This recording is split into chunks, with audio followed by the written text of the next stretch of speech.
Il a été beaucoup question d'un plaidoyer pour la libération des détenus de délits d'opinion que d'exiger la lumière sur le rapport de la Cour des comptes.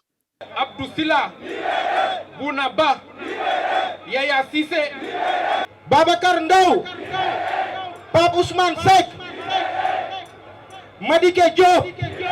ñoo génn pour xeexal askan wi moo tax tey ñu tëj leen ci prison yi kon tey bu nit ñi di génn du ñu waxal ñu téye leen tey bu ñu wootee manifestation pour ñooñu ngal la dee leen feesee comme ni ngeen feesee comme ni.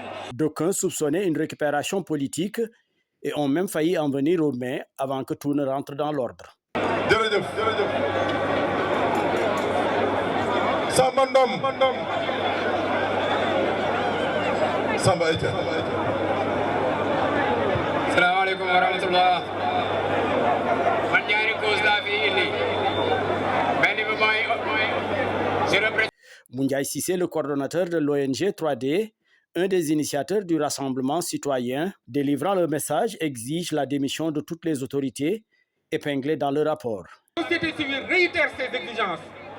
1. Que la démission de tous les mis en cause ou à défaut qu'ils soient démis de leurs fonctions.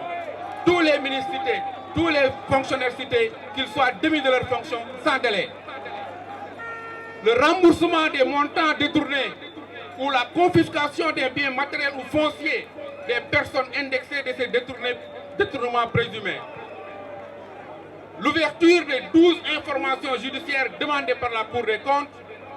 Enfin, la mise en place d'un comité de suivi de ces recommandations avec l'implication de la société civile.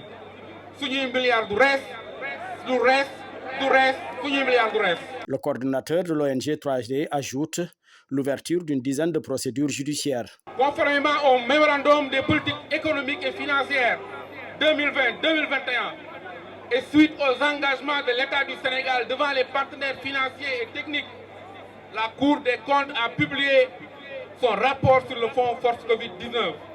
Ce rapport a révélé des manquements, des irrégularités et de graves présomptions de détournement de deniers publics et de faute de gestion.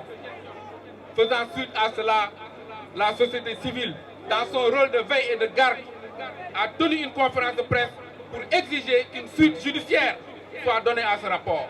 Nous avons appris que le président de la Cour des comptes a déjà saisi le garde des Sceaux, ministre de la Justice, pour les 12 demandes d'ouverture d'informations judiciaires conformément aux procédures. Nous exprimons notre soutien aux membres de la Cour des comptes face aux attaques injustes dont ils font l'objet pour tenter de jeter le discrédit sur cette précieuse institution. Aujourd'hui, il revient au ministre de la Justice de faire le nécessaire pour la suite de ce dossier. La présence de Pape Djibril Fall, le leader des serviteurs, a failli gâcher la manifestation. Il a été accueilli par des huées de certains militants du PASTEF qui ne cessaient de scander le nom de leur leader, Ousmane Sonko.